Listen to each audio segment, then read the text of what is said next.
Buenos días, vamos a dar inicio a la clase de Derecho Financiero en la semana número 7.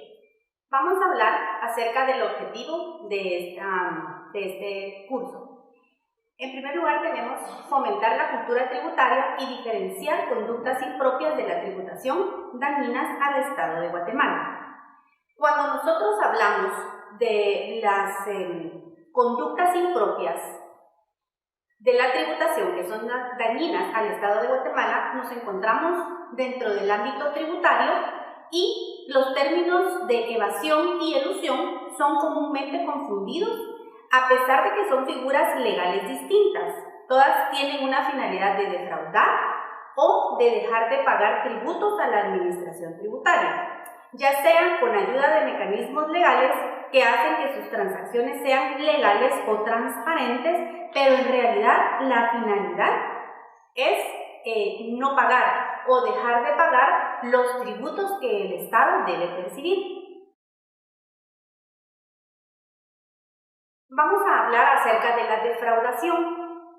La defraudación, apropiarse, no entregar o no restituir a su debido tiempo cosas muebles, dinero o valores ajenos que se tengan bajo poder o custodia por título que produzca obligación de entregar o devolver.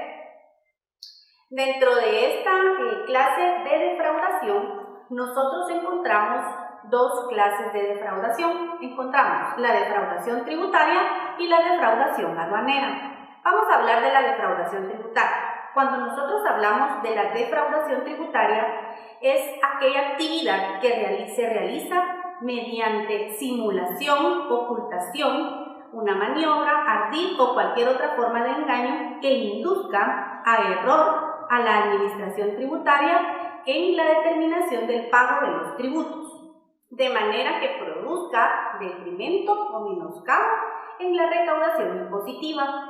Dentro de la defraudación tributaria, nuestro ordenamiento jurídico penal guatemalteco lo regula en el artículo 358A, se encuentra contenida la defraudación tributaria. Según el Código Penal, en este artículo tipifica toda conducta, acción u omisión antijurídica, culpable, punible, como la defraudación tributaria, y su consecuencia penal será de 1 a 6 años, una multa del 100% del impuesto omitido, así como también hay una consecuencia para aquellas personas que sean extranjeras y que hayan causado detrimento bajo esta tipificación penal, puede ser la consecuencia la expulsión del país. Tenemos en el artículo 358b tipificados los casos especiales de defraudación tributaria. De igual manera, las sanciones, al igual como las acabamos de mencionar, también tenemos que la sanción para la persona jurídica cuando ha sido beneficiada por la defraudación tributaria, si ésta fuera reincidente, lo que procede es la cancelación de la patente. Y tenemos también tipificado en el artículo 358c del Código Penal el delito de la apropiación indebida de tributos. De igual manera, este artículo está tipificado en la resistencia a la acción fiscalizadora y adicional a las consecuencias penales de los artículos anteriores, a este en específico se le realiza una multa del 1% que lo constituyen los ingresos brutos del periodo que se revise. El periodo puede ser de manera mensual, de manera trimestral o el año que se fiscalice. Cuando nosotros hablamos de la defraudación aduanera es toda acción u omisión por medio de la cual se omite dolosamente, en forma ya sea total o parcial, el pago de los tributos que son aplicables específicamente al régimen aduanero.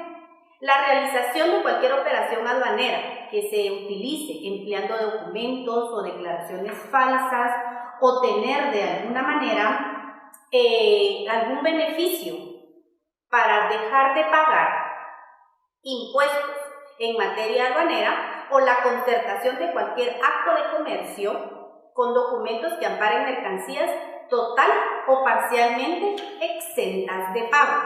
Cuando nosotros hablamos de la defraudación aduanera, quiere decir que esta tipificación penal o esta conducta antijurídica, típica o culpable se encuentra contenida dentro de su ley específica, que en este caso encontramos a la Ley contra la Defraudación y el Contrabando Aduanero, contenida en el Decreto 58-90 del Congreso de la República de Guatemala.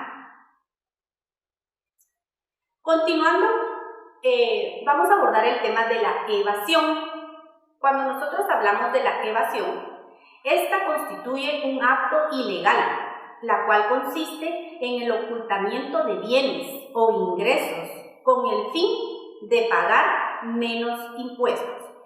Cuando nosotros hablamos de la evasión es este acto, por supuesto que es ilegal, pero si se dan cuenta, en este caso, en la evasión se paga tributo, pero se paga menos, ocultando bienes o ya sea ocultando ingresos. Elusión. Actos o maniobras destinadas a disminuir o eliminar las cargas impositivas que pesan sobre quien las realiza, aprovechando las excepciones y vacíos que presenta la propia legislación fiscal, en contraposición a la evasión fiscal. Esta implica una actuación lícita. Cuando nosotros hablamos de la elusión, estamos hablando que es toda actividad que se encuentra gravada por el impuesto, es decir, que realiza y oculta al conocimiento de las autoridades tributarias. Para ello, utilizan métodos lícitos para reducir la cantidad del impuesto que realmente debe pagar. Este tipo de evasión es ilegal, por supuesto, y es perseguida por la ley como un delito cuando se comprueba que se realizó el acto para causar un detrimento al fisco. Es decir, cuando se comprueba que existe realmente la simulación dentro de un acto o contrato con un tributo distinto al que por su naturaleza debía ser. Cuando nosotros hablamos de la elusión fiscal, es un intento de reducir el pago de los impuestos que tiene que pagar cada contribuyente. Cuando nosotros mencionamos la elusión de los impuestos, nos referimos a la reducción de cada impuesto, pero sin violar la ley. Es decir, en la mayoría de los casos existen contadores ingeniosos que se aprovechan de los vacíos legales o de las lagunas de ley para dejar de pagar impuestos, siempre que no sea violentada la ley.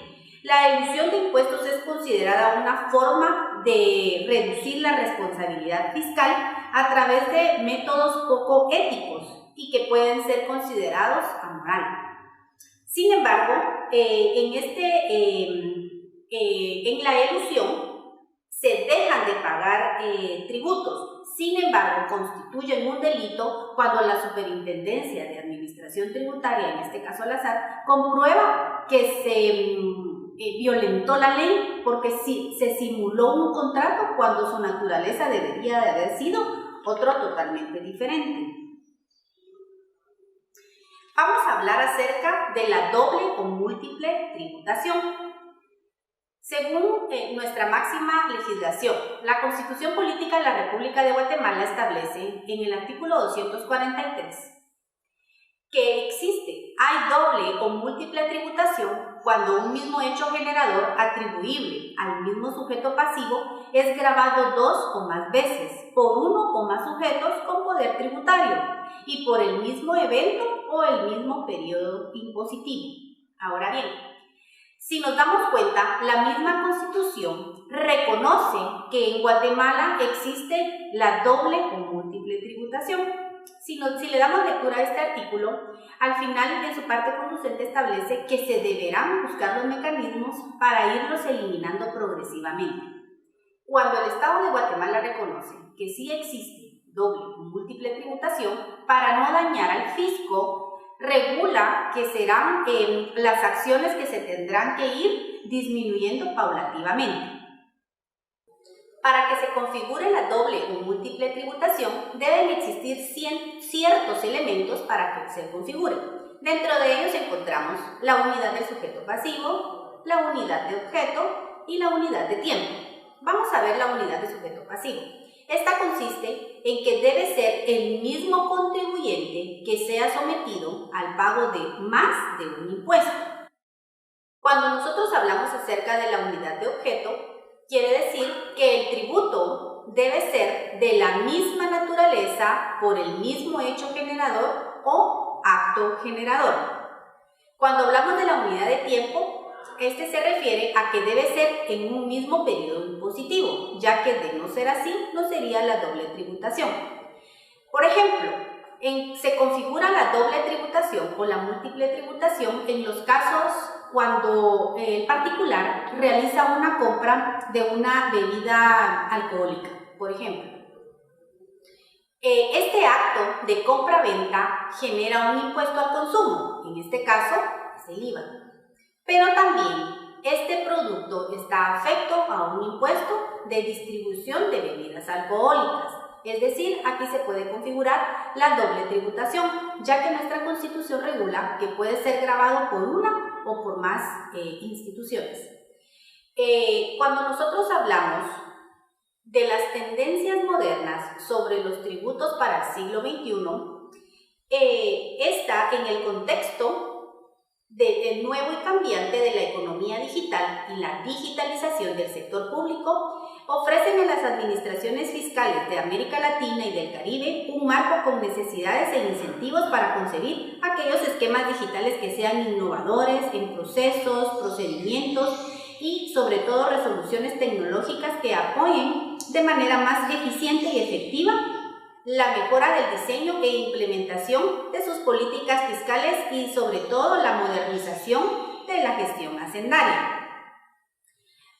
Podemos definir que las tendencias modernas sobre los tributos son aquellas reformas fiscales sustanciales que adoptan modelos de gestión más modernos e integrados, con el objetivo de mejorar su desempeño fiscal y contribuir a la estabilidad macroeconómica y al desarrollo sostenible.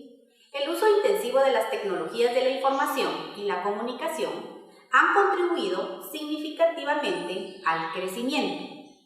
En el caso de Guatemala, utilizamos la tecnología, ya que la Superintendencia de Administración Tributaria, para hacer un poquito de referencia, fue creada en 1998, sustituyó en esa época a la Dirección General de Rentas Internas y a la Dirección General de Aduanas.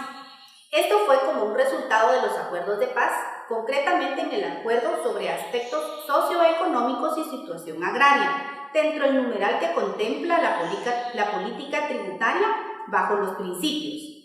Que la Superintendencia de Administración Tributaria se debía manejar bajo un sistema justo, conforme a la capacidad de pago, tendría que ser obligatorio, tendría que ser universal, estimulando la inversión, el desarrollo, asegurando la eficacia y la transparencia tributaria, así como también simplificando y automatizando operaciones tributarias y fiscales.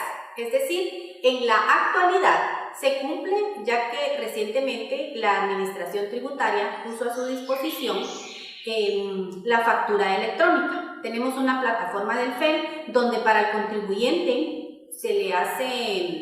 tiene facilidades para poder facturar, para poder pagar sus impuestos en línea. Entonces estas son las tendencias modernas sobre los tributos, haciendo uso de la tecnología de la cual tenemos actualmente. Preguntas.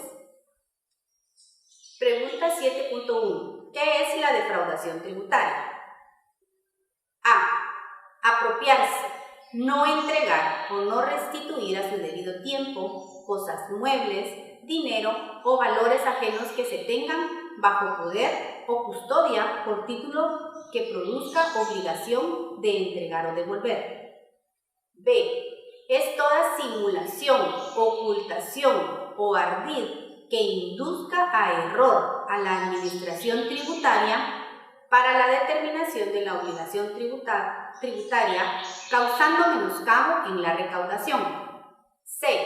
Toda acción u omisión que implique violación de normas tributarias de índole sustancial o formal, en tanto no constituya delito o falta tributaria. Respuesta, opción B. 7.2. ¿Qué es la elusión? A. Es un acto ilegal que consiste en ocultar bienes o ingresos con el fin de no pagar impuestos. B. Es la dispensa total o parcial del cumplimiento de la obligación tributaria. C. Son actos o maniobras destinadas a disminuir o eliminar las cargas impositivas que pesan sobre quien las realiza, aprovechando las excepciones y vacíos que presenta la propia legislación fiscal. Respuesta C. 7.3. ¿Qué es la doble o múltiple tributación, según la legislación guatemalteca? A. Cuando dos autoridades financieras diferentes gravan la misma fuente. B. Cuando una misma fuente es gravada con dos o más impuestos establecidos por la misma entidad o entidades diversas. C. Es la reunión en el sujeto activo de la obligación tributaria de las calidades de acreedor y deudor. Respuesta B. Muchas gracias por su atención.